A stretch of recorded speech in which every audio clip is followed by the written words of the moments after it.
Vamos a ocuparnos ahora de esto que se generó a raíz de este comunicado del Ministerio Público, Fiscalía General del Estado, responsabilizando en realidad al ministro Emilio Fuster, ministro anticontrabando, de actuaciones que dicen él no las llevó a cabo y que no son de incumbencia supuestamente del Ministerio Público. Nos estamos refiriendo a ese operativo, una mega incautación que se había hecho en el año 2018, incautación de un gran cargamento de cigarrillos. En aquella oportunidad, si bien se detuvo a algunos de los implicados en este contrabando de cigarrillos, Fuster había pedido al Ministerio Público, a la fiscala que entendía en el caso, que también se hiciera un allanamiento a las tabacaleras de la zona. Y argumenta Fuster que es para poder tener, digamos, una trazabilidad del dinero e ir hasta el final de este enorme negocio del contrabando de cigarrillos. Fuster volvió a hablar hoy después del comunicado del Ministerio Público. ¿Y qué fue lo que dijo? Rocío, contanos, por favor, adelante. Y la Fiscalía acusa a Fuster de mentir y también dicen que ellos lograron condenas en ese caso de contrabando del año 2018. Fuster también les retruca y les dice: sí, lograron condenas, pero la Fiscalía en este caso estuvo como acompañante. Las investigaciones se hicieron a partir de trabajos que realizó la Secretaría a su cargo. Esa incautación se hizo mediante las investigaciones que ellos hicieron. Y las condenas que se aplicaron son a personas que estuvieron a cargo de estivar esas mercaderías. Cuando él pidió los allanamientos, apuntaba a los financistas del contrabando, apuntaba mucho más alto, mencionaba él.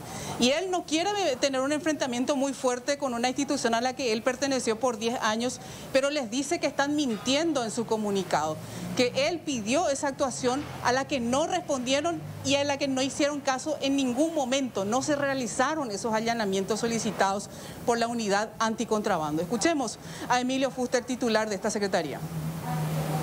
El allanamiento de estas tabacaleras, no solamente una de todas las tabacaleras, para profundizar la investigación, seguir la ruta de dinero y llegar realmente a los verdaderos financistas del contrabando, considerando que, por eso también leí en el comunicado que no tenemos elementos lógicos y jurídicos.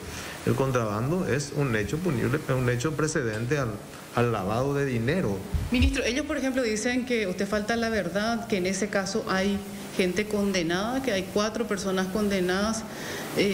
¿Qué dice esa situación? ¿Quiénes fueron los condenados y ustedes a quiénes estaban apuntando cuando pedían esos allanamientos? Sí, es cierto, existen personas condenadas. Nosotros, inclusive yo me fui a testificar en ese juicio oral y público. Fueron condenadas creo que 4 personas que se hallaban en aquel entonces estivando las mercaderías. Hay que cortar el oxígeno de los contrabandistas. Esa es la finalidad, ¿verdad? Y eso se puede realizar con investigaciones tributarias, investigaciones financieras. Y el director de una investigación de una causa es el Ministerio Público. ¿Cómo califica o qué le responde a este comunicado que emite la Fiscalía y que se refiere en esos términos hacia su persona? Lógicamente las rechazo porque realmente no se adecua a la verdad de las cosas como fueron desarrollándose. Bueno, el ministro Emilio Fuster es muy contundente, Rocío, al decir que eran estibadores estas personas que fueron finalmente condenadas, 4 en total, o sea, las que podríamos decir son el último eslabón en esa enorme cadena del contrabando de cigarrillos. Y lo que probablemente también buscaba saber el ministro Fuster es cuál era la capacidad financiera, digamos, de estas personas para poder efectivamente hacer estas compras. Estamos hablando en algunos casos de $80.000, sumas que para un estibador se hacen bastante difíciles, ¿no? Claro, él lo que en ese momento llegaba, él estaba haciendo la investigación. Se habría hecho esta incautación histórica de contrabando de cigarrillos. Y el dato que ellos tenían era que en ese momento estaban adquiriendo los principales compradores de las fábricas, de las tabacaleras, aquellas personas que terminan realizando ese contrabando, porque sabemos que la historia oficial es que la tabacalera solamente produce y que no es responsable de que estén contrabandeando su mercadería. Y el dato que ellos tenían era que esos compradores estaban en ese momento haciendo la adquisición y era ante esa situación que pedían que la Fiscalía intervenga para llegar a ellos, para completar ese circuito que hace el dinero que financia el contrabando de cigarrillos. Claro. Pero nada ocurrió y la prueba que él tiene es a quienes se terminaron condenando en aquella ocasión. Claro, saber si eran efectivamente los dueños del dinero los que estaban haciendo las compras o simples prestanombres de personas que efectivamente son las que terminan financiando para que después se introduzcan estas toneladas de cigarrillos al Brasil. Gracias, Rocío, muy amable. Bueno, hay que decir que en un enorme esfuerzo y con una tremenda paciencia fue posible sacarle alguna información a la fiscala que estuvo responsable de este caso y que llevó a 4 personas con una condena, que eran en realidad los que estaban allí con la mercadería, los estibadores de puerto, como decía recién el propio Emilio Fuster. Se trata de la fiscala María Estefanía González. Estuvo en conversaciones hoy con nosotros en Radio Monumental. Fue un largo prólogo antes de conseguir la información que estábamos buscando, que es qué pasó con los que aparecían como propietarios de la mercadería. Se los investigó para saber si estas personas reunían los requisitos para hacer esas compras o eran simples prestanombres y forman parte de un esquema mucho más complejo.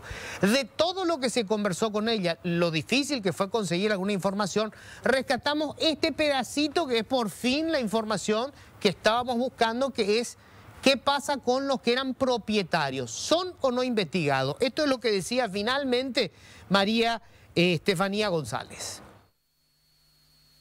En el juicio oral y público se identificó durante el juicio oral. Correcto. Y público, porque durante la investigación miles de informes pedimos para localizar a esas personas, los dueños de todo eso. Sí, ya sé, durante el juicio. De todas esas embarcaciones. Ok, ¿qué pasó con ellos? ¿Qué pasó con ellos después? Y están procesados, están ahora abiertos con una causa penal. ¿Quién tiene la causa? Tienen 8 fiscales eso. ¿Quién tiene la causa? Diego Silva y Eugenio Campos tiene que llamarle para ver en qué estado, si ya están, ya fueron imputados o no. Bueno, finalmente después de casi una hora de intento de conversación salió la información que estas personas supuestamente están en una carpeta fiscal, en una nueva causa, y dio el nombre de 2 fiscales. Vamos a buscar a esos fiscales a ver si siguieron indagando para saber si estas personas realmente eran las que compraron esa mercadería de contrabando o son simples prestanombres y forman parte de un esquema más complejo para poder meter de contrabando la mercadería sin aparecer como los responsables.